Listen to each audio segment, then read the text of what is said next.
Welcome back, Nolan. This is week 4. She is the most loved woman in the history of the world. Her image is in every Orthodox church. Her name is in every liturgy. The Orthodox Church calls her Theotokos. It means God-bearer, the woman who carried God in her body.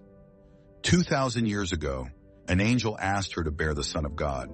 She said yes, and the world changed forever. The first woman closed paradise with her no. The Theotokos opened it again with her yes. From the cross, Christ looked at his mother and at his beloved disciple, and he said, "Behold thy mother." He gave her to John, and through John to all of us. In every liturgy, we ask her to pray for us. Most holy Theotokos, save us.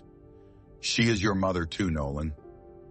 This week we meet her properly. Tap below, and let's go.